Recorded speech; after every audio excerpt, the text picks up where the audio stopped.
Matius pasal 19. Perceraian. Setelah Yesua selesai dengan pengajarannya itu, berangkatlah ia dari Galilea dan tiba di daerah Yudea yang di seberang sungai Yordan. Orang banyak berbondong-bondong mengikuti dia dan ia pun menyembuhkan mereka di sana. Maka datanglah orang-orang Farisi kepadanya untuk mencobai dia. Mereka bertanya, apakah diperbolehkan orang menceraikan istrinya dengan alasan apa saja? Jawab Yesua, tidakkah kamu baca bahwa Ia yang menciptakan manusia sejak semula menjadikan mereka laki-laki dan perempuan, dan firman-Nya, sebab itu laki-laki akan meninggalkan ayah dan ibunya dan bersatu dengan istrinya, sehingga keduanya itu menjadi satu daging.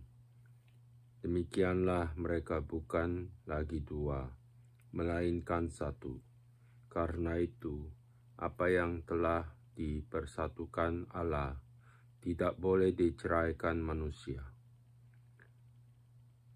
Kata mereka kepadanya, jika demikian, apakah sebabnya Musa memerintahkan untuk memberikan surat cerai jika orang menceraikan istrinya?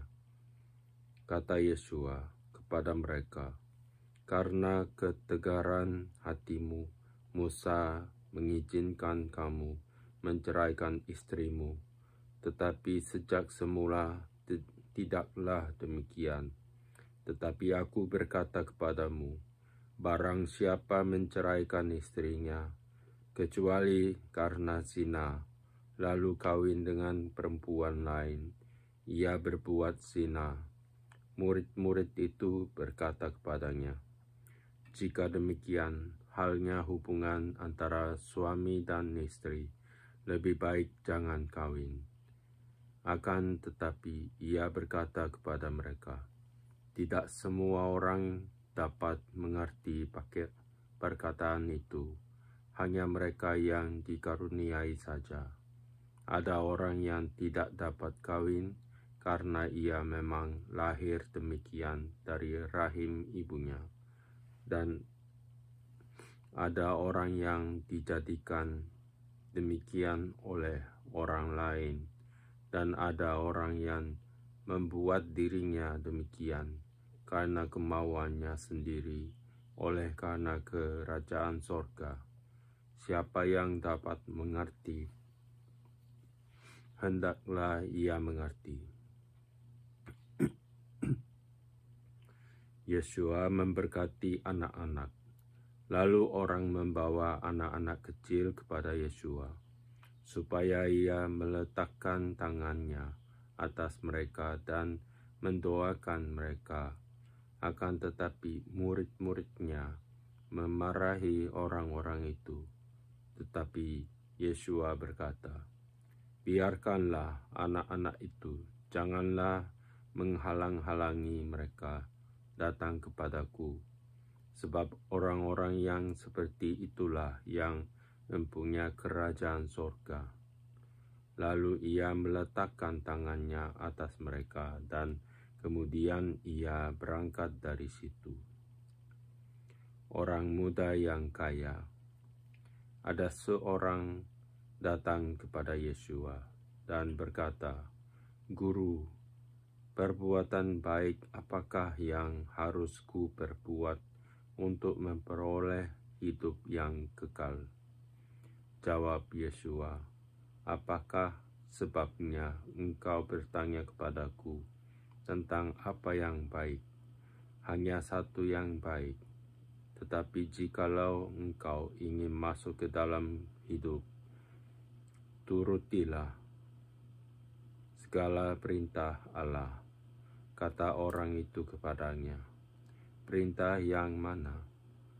Kata Yesua, jangan membunuh, jangan berzina, jangan mencuri, jangan mengucapkan saksi dusta, hormatilah ayahmu dan ibumu, dan kasihilah sesamamu manusia seperti dirimu sendiri.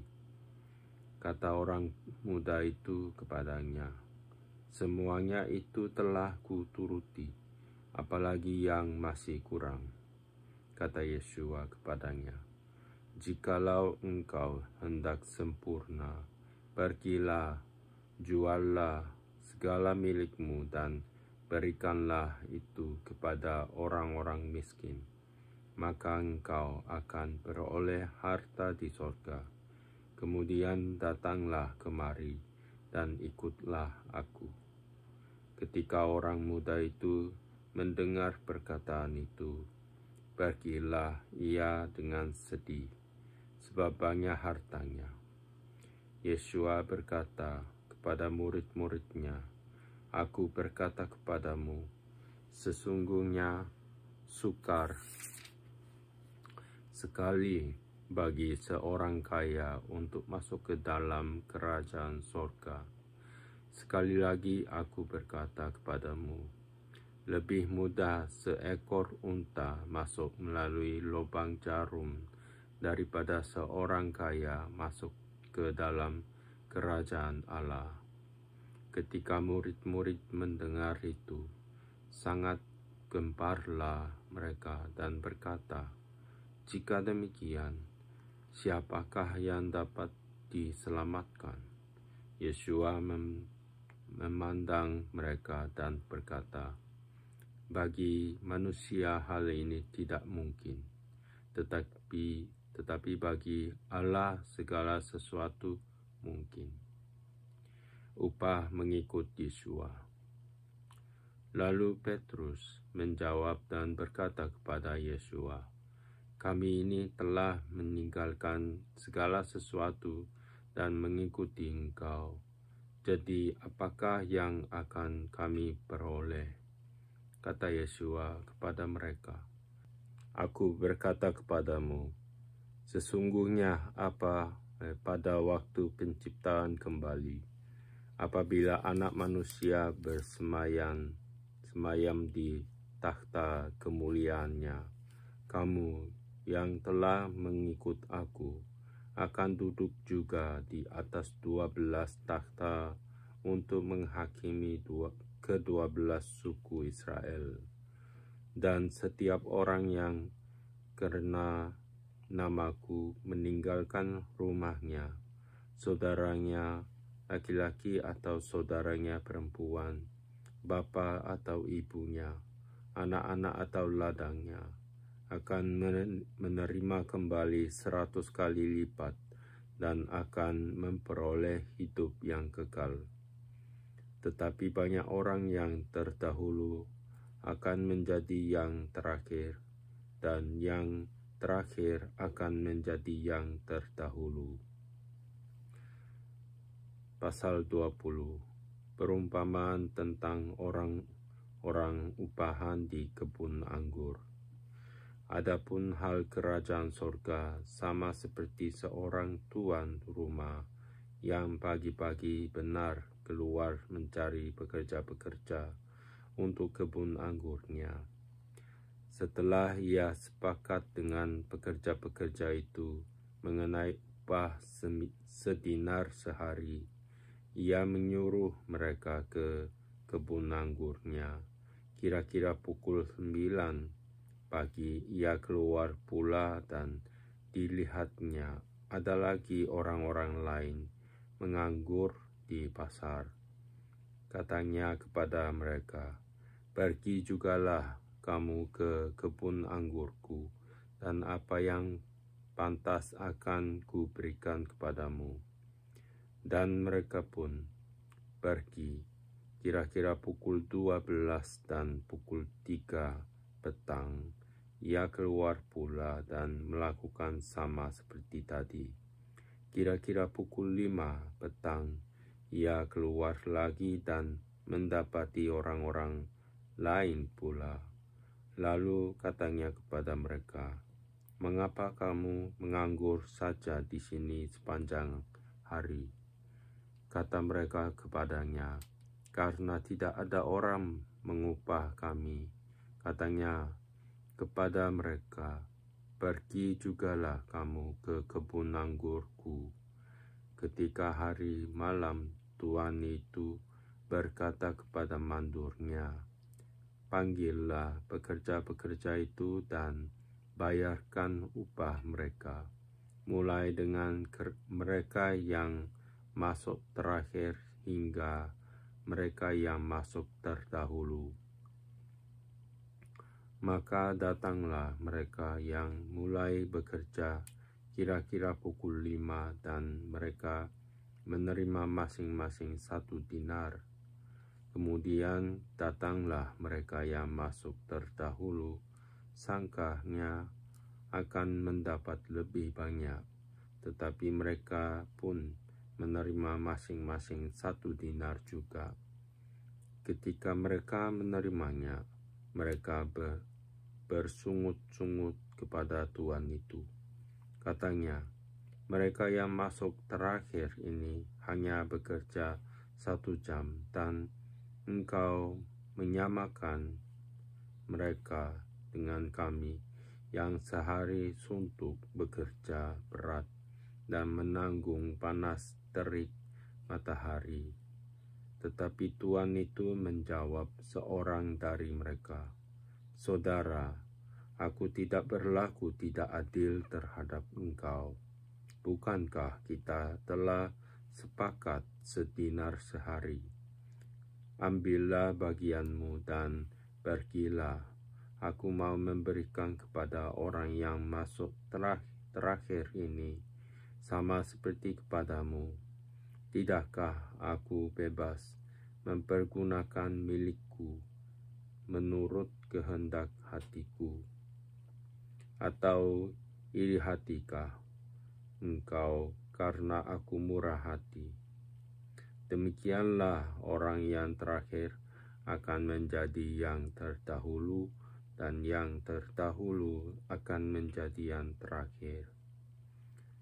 Pemberitahuan ketiga tentang penderitaan Yesua.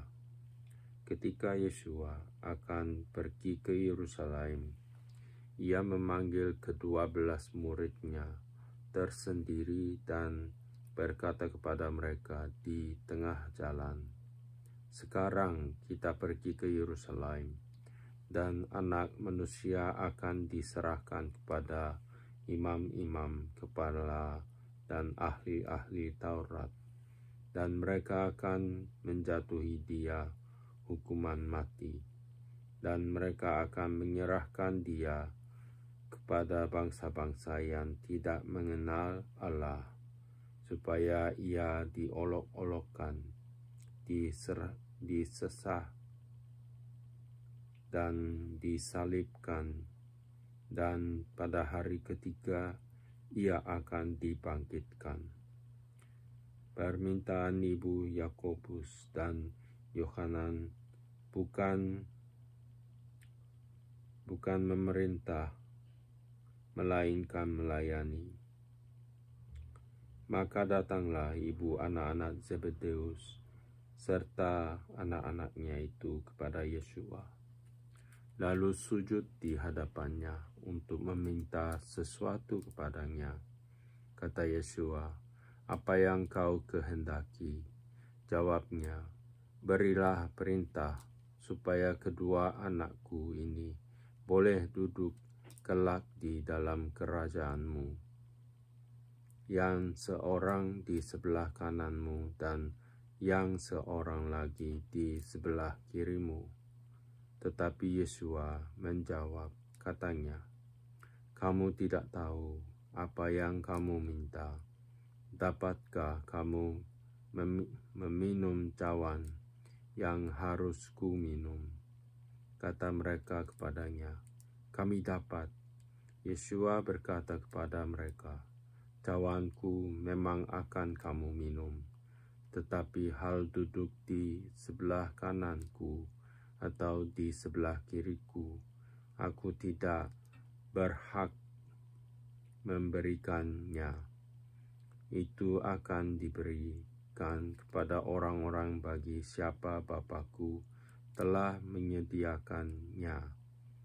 Mendengar itu, marahlah ke-10 murid yang lain kepada kedua saudara itu.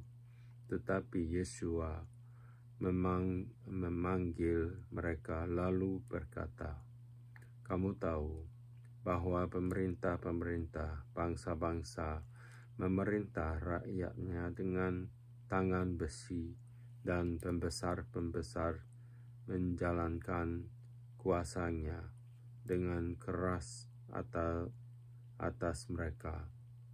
Tidakkah demikian di antara kamu? Tidaklah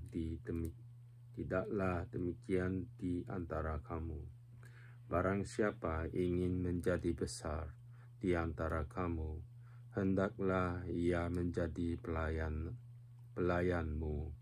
Dan barang siapa yang ingin menjadi terkemuka di antara kamu, hendaklah ia menjadi hambamu.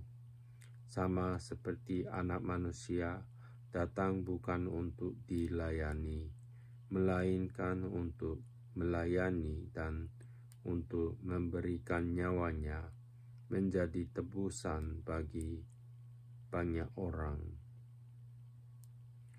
Yesua menyembuhkan 2 orang buta. Dan ketika Yesua dan murid-muridnya keluar dari Yerikho, orang banyak berbondong-bondong mengikuti dia. Ada 2 orang buta yang duduk di pinggir jalan, mendengar bahwa Yesua lewat. Lalu mereka berseru, "Tuhan, Anak Daud, kasihanilah kami." Tetapi orang banyak itu menegur mereka supaya mereka diam. Namun mereka makin keras berseru, katanya, "Tuhan, Anak Daud, kasihanilah kami." Lalu Yesua berhenti dan memanggil mereka. Ia berkata, "Apa yang kamu kehendaki supaya aku berbuat bagimu?" Jawab mereka, "Tuhan, supaya mata kami dapat melihat." Maka tergeraklah hati Yesua oleh belas kasihan. Lalu ia menjamah mata mereka, dan seketika itu juga mereka melihat lalu mengikuti dia. Yesua dieluk-elukan di Yerusalem. Pasal 21. Ketika Yesua dan murid-muridnya telah dekat Yerusalem dan tiba di Betfage yang terletak di Bukit Zaitun, Yesua menyuruh 2 orang muridnya dengan pesan, "Pergilah ke kampung yang di depanmu itu, dan di situ kamu akan segera menemukan seekor keledai betina tertambat dan anaknya ada dekatnya. Lepaskanlah keledai itu dan bawalah keduanya kepadaku. Dan jikalau ada orang menegur kamu, katakanlah, Tuhan memerlukannya. Ia akan segera mengembalikannya." Hal itu terjadi supaya genaplah firman yang disampaikan oleh Nabi. "Katakanlah kepada putri Sion, lihat, rajamu datang kepadamu. Ia lemah lembut dan mengendarai seekor keledai beban yang mudah." Maka pergilah murid-murid itu dan berbuat seperti yang ditugaskan Yesua kepada mereka. mereka membawa keledai betina itu bersama anaknya, lalu mengalasinya dengan pakaian mereka dan Yesua pun naik ke atasnya. Orang banyak yang sangat besar jumlahnya menghamparkan pakaian di jalan.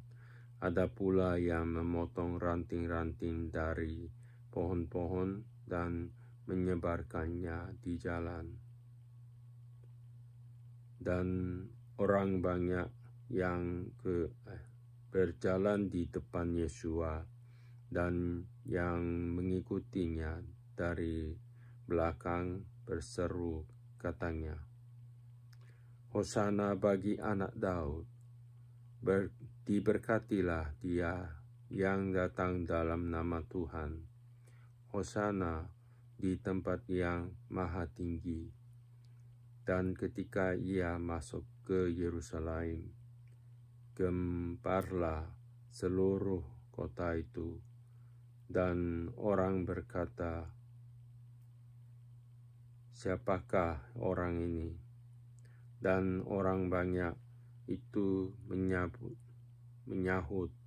"Inilah Nabi Yesua dari Nazaret di Galilea."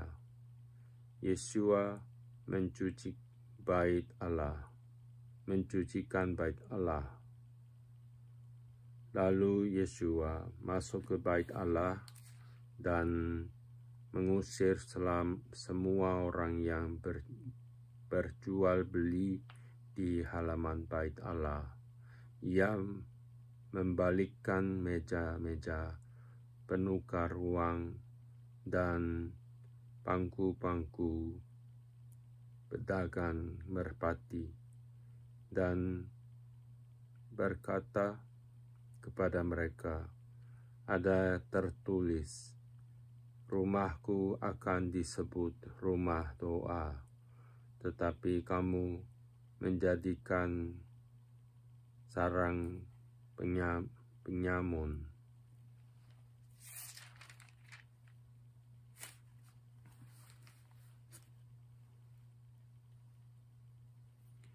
Maka datanglah orang-orang buta dan orang-orang timpang kepadanya dalam bait Allah itu, dan mereka disembuhkannya.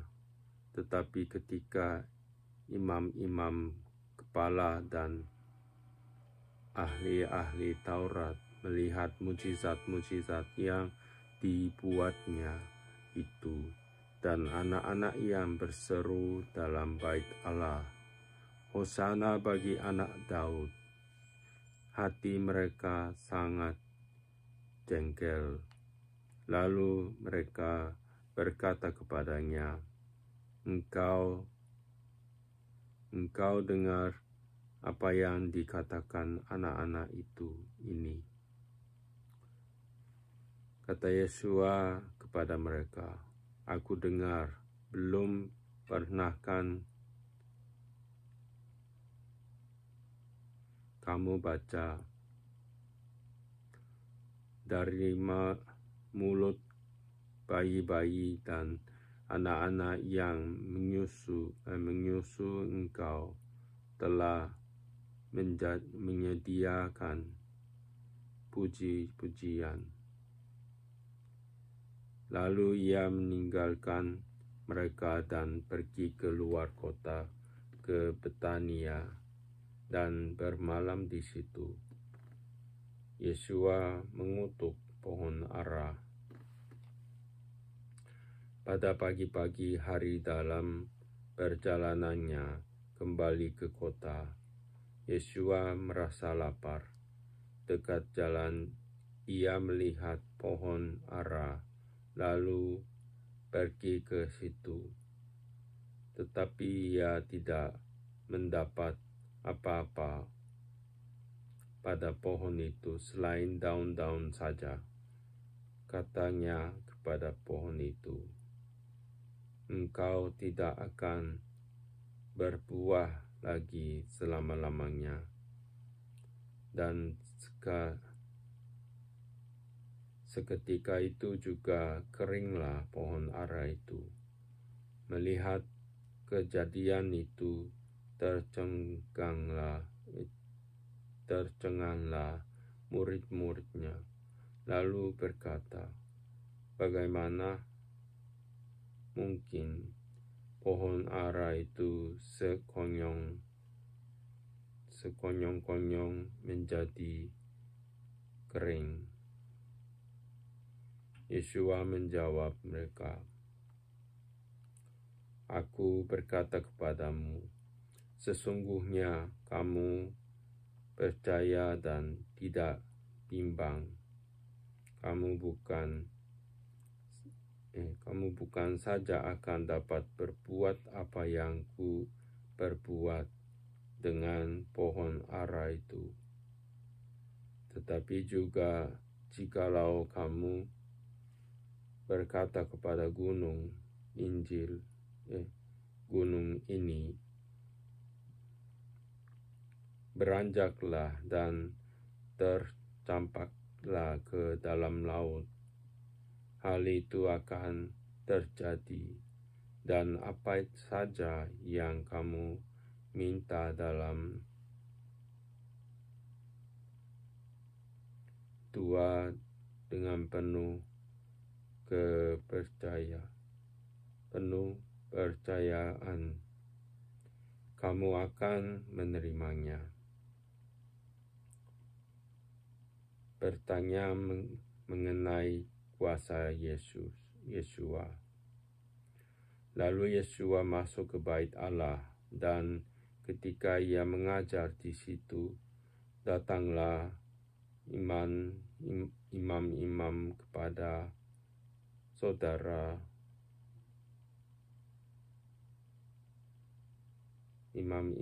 kepala serta tua-tua bangsa Yahudi kepadanya dan bertanya, "Dengan kuasa manakah engkau melakukan hal-hal itu? Dan siapakah yang memberikan kuasa itu kepadamu?"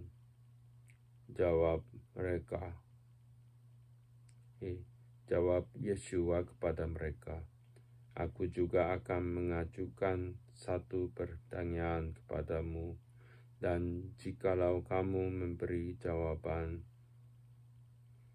kepadaku, aku akan mengatakan juga kepadamu, dengan kuasa manakah aku melakukan hal-hal itu? Dari manakah baptisan Yohanan? Dari sorga atau dari manusia?" Mereka memperbincangkannya di antara mereka dan berkata, "Jikalau kita katakan dari sorga, ia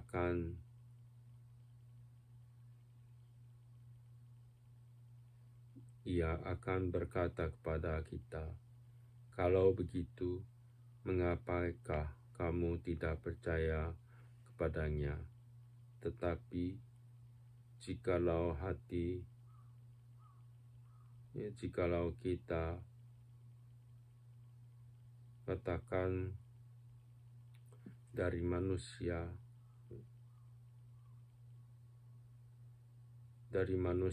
kita takut kepada orang banyak,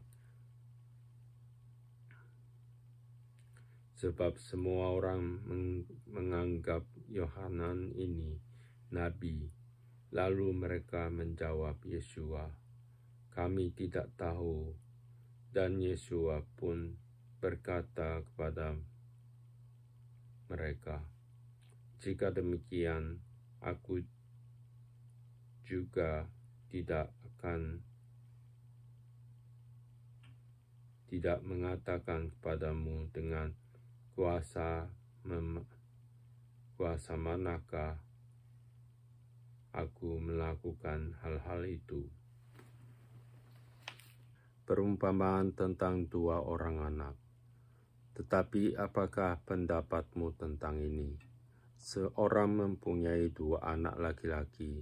Ia pergi kepada anak yang sulung dan berkata, "Anakku, pergi dan bekerjalah hari ini dalam kebun anggur." Jawab anak itu, "Baik, Bapa," tetapi ia tidak pergi. Lalu orang itu pergi kepada anak yang kedua dan berkata demikian juga. Dan anak itu menjawab, "Aku tidak mau." Tetapi kemudian ia menyesal lalu pergi juga. Siapakah di antara kedua orang itu yang melakukan kehendak ayahnya? Jawab mereka, "Yang terakhir." Kata Yesua kepada mereka, "Aku berkata kepadamu, sesungguhnya pemungut-pemungut cukai dan perempuan-perempuan sundal akan mendahului kamu masuk ke dalam kerajaan Allah. Sebab Yohanan datang untuk menunjukkan jalan kebenaran kepadamu, dan kamu tidak percaya kepadanya. Tetapi pemungut-pemungut cukai dan perempuan-perempuan sundal percaya kepadanya. Dan meskipun kamu melihatnya, tetapi kemudian kamu tidak menyesal dan kamu tidak juga percaya kepadanya." Perumpamaan tentang penggarap-penggarap kebun anggur. Dengarkanlah suatu perumpamaan yang lain. Adakah seorang tuan tanah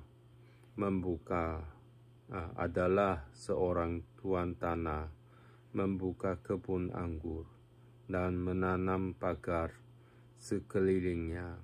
Ia menggali lubang tempat memeras anggur dan mendirikan menara jaga di dalam kebun itu.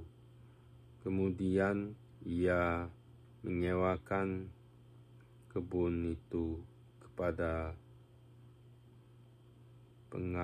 penggarap-penggarap, lalu berangkat ke negeri lain.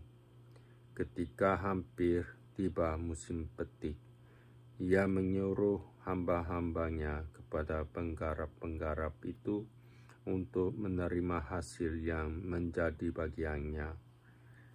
Tetapi penggarap-penggarap itu menangkap hamba-hambanya itu. Mereka memukul yang seorang, membunuh yang lain, dan melempari yang lain pula dengan batu. Kemudian Tuhan itu menyuruh pula hamba-hamba yang lain, lebih banyak daripada yang semula, tetapi mereka pun diperlakukan sama seperti kawan-kawan mereka. Akhirnya ia menyuruh anaknya kepada mereka. Katanya, "Anakku akan mereka segani." Tetapi ketika penggarap-penggarap itu melihat anaknya itu, mereka berkata seorang kepada yang lain, "Ia adalah ahli waris. Mari kita bunuh dia, supaya warisannya menjadi milik kita." Mereka menangkapnya dan melemparkannya ke luar kebun anggur itu, lalu membunuhnya.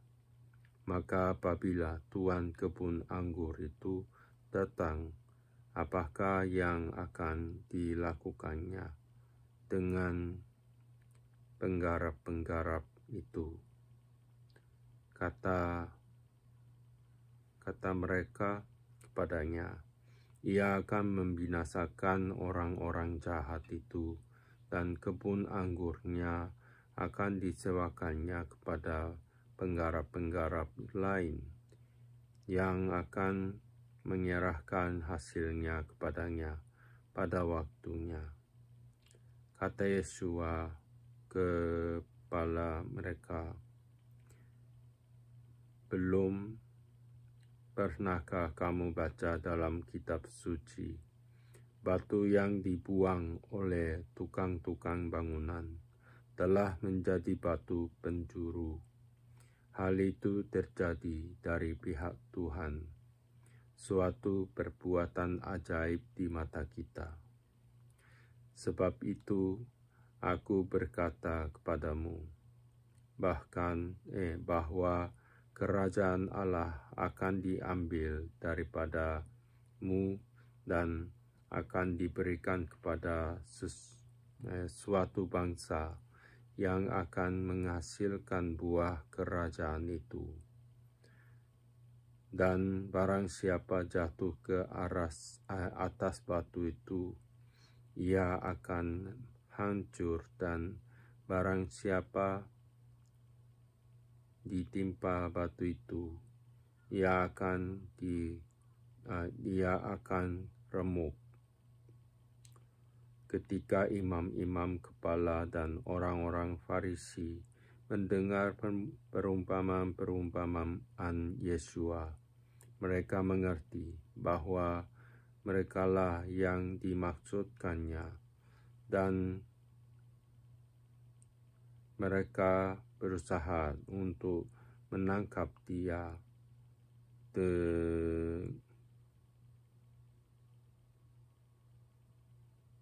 Tetapi mereka takut kepada orang banyak, karena orang banyak itu menganggap dia nabi.